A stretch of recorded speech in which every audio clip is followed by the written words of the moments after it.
Welcome back to the Backseat Startup Podcast, where we give unsolicited advice to strangers on the internet.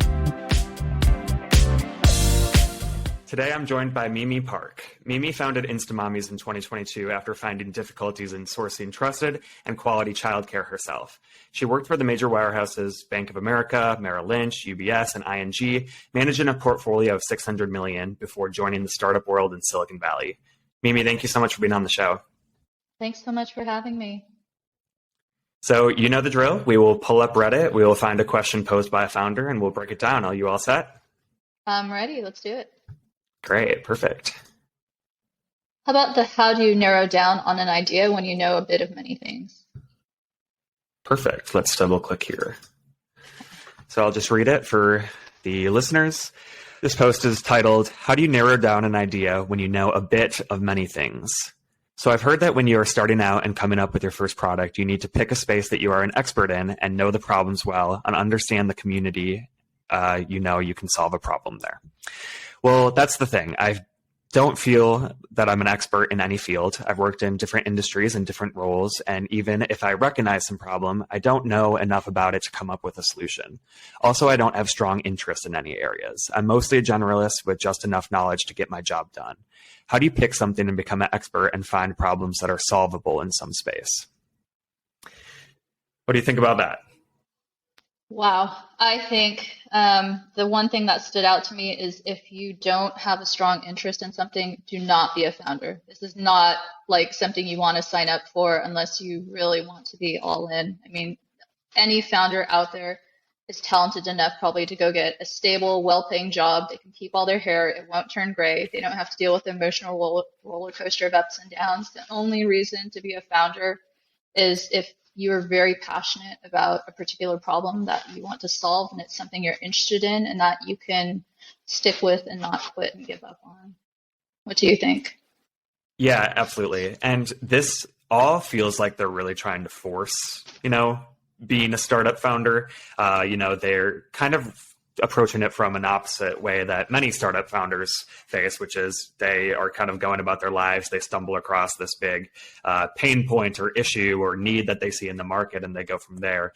I don't think that it should be quite this forced. I think a lot of startup ideas happen very organically, and it sounds like this poster really wants to be a startup founder and is starting from that kind of position and working backwards. Whereas,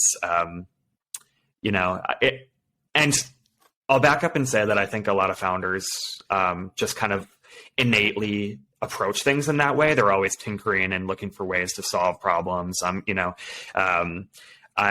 saw a tweet the other day that was like, when you stumble upon a mild inconvenience, do you create a startup or are you a normal person kind of thing? Like, yeah, I mean, I love the startup life and I'm really glad to be doing it, but that's not kind of the reason you should jump into a startup. It needs to kind of start from a more personal experience than that, in my opinion. Yeah, I absolutely agree. I would say the first thing this person needs to do is to figure out what they're interested in. They say they don't have a strong interest in any area. And if you're not interested, that doesn't really give you the motivation to really, do the deep dive and figure out how do we solve this problem? How do we think creatively to do something outside of the box that hasn't been done before? Exactly. Yeah. Startups are really glamorized, but they're really, really hard. And if you don't have a passion for what you're doing, the likelihood of success is it's really, really low because it takes a mental, physical, financial toll on you. And if you're not, consumed with this passion to build this startup, it's going to be a tough road. But they kind of brought up 2 points, right? They brought up you have to be really passionate about something and they don't feel like they have passions, and they also have to be an expert in the area. Do you agree with that? I would say it helps. I mean, I'm by no means an expert in parenting. This is my first, go of it as a first time parent. And I feel like I am failing every single day, which is kind of what it feels like being a founder. I think Right. you need that, again, that passion and that desire to want to keep going and understand the problem and solve it in the best way possible, and go out there and uncover things and find those tools. I'd say being an expert helps though. It can help you give you an edge and, see solutions that someone else might not see or see ways to solve it or have a network that, other people wouldn't have. Mhm. Absolutely.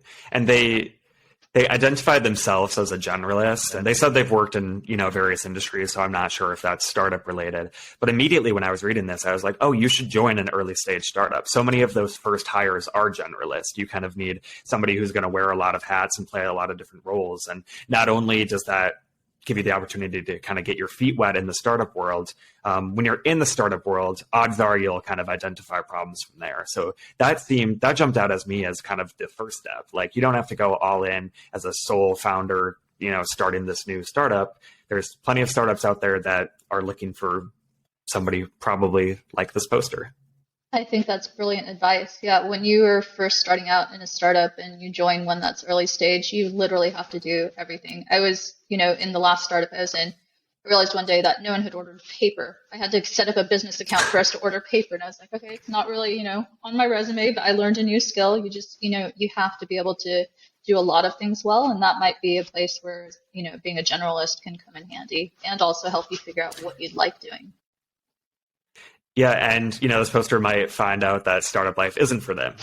I mean, I shouldn't say it's that low stakes. When you're forming a team, you want people in it for the long run and everything like that. But it is lower stakes when you are joining a company versus like starting it. Again, I do think it would be a wise move to join a startup rather than just going out there and trying to pick a problem that you're not passionate about and going from there. Slide into an existing startup and see what that's all about. I was kind of noticing this first comment under this post, and I'm just going to give it a quick read. Sure. So the top comment in response to this post was, ask yourself, out of all of those industries you've worked in, which one did you enjoy the most? Which one did you find quite challenging? And it seems that you could be a jack of all trades. I'd suggest choosing one or more that you're interested in and see how you can integrate them together. What do you think of that advice? I think that's great advice. Again, when you kind of are good at a lot of things, but you don't have anything in specific that calls out to you, figuring out one, what you enjoy the most, and two, figure out what you're interested in that's a great way to go about doing it, I think. I think one of the number one things they say for what causes a startup to die is they're, one, not passionate, or two, they try to do everything. You can't be all the things to all people. Absolutely. I completely agree. Last line in this comment kind of struck a chord with me. How can you integrate them together? I think that's a really good point, because you might find that you are an expert in a combination of things, whereas you're not an expert in those things individually. And because I'm a lawyer, I'm pretty interested in legal tech, because I feel like there's a ton of room for innovation and disruption in the legal industry. The relationship between those founders who are lawyers and have like a marketing or basically any sort of like entrepreneurial edge to them is pretty uncommon. As lawyers are usually really risk averse, not very many of them become founders and things like that. So whereas like you might not be a complete expert, like, top of your field in law, and you're not a top of your field in marketing, putting those together kind of creates a whole new role that you can be an expert in. It kind of opens up the possibilities of what that means to be an expert by combining two different trades.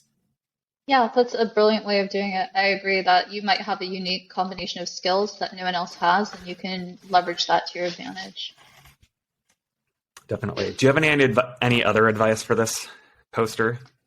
I would say, I think we covered it. I think you gave them a brilliant idea of, try to find a startup and that's early on and join it and see what it's like. And I think that's the best experience to have to figure it out versus, trying to, go from 0 to 100 and, build a product and, have a startup. And I think that's how a lot of startups get into trouble and fail. So definitely don't, try to jump in like that right away.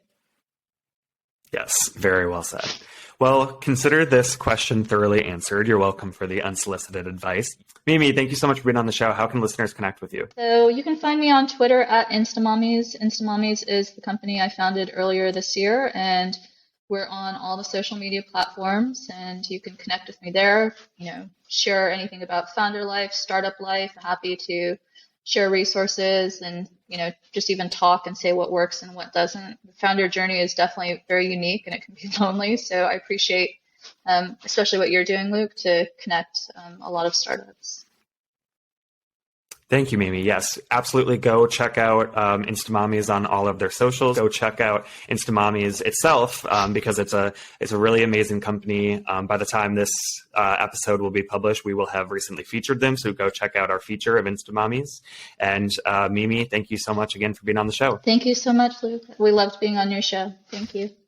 The Backseat Startup Podcast is brought to you by Startup Founder Daily, a media company focused on early-stage companies. To learn more or apply to be featured for free, head over to startupfounderdaily.com. You can find the link in the description below.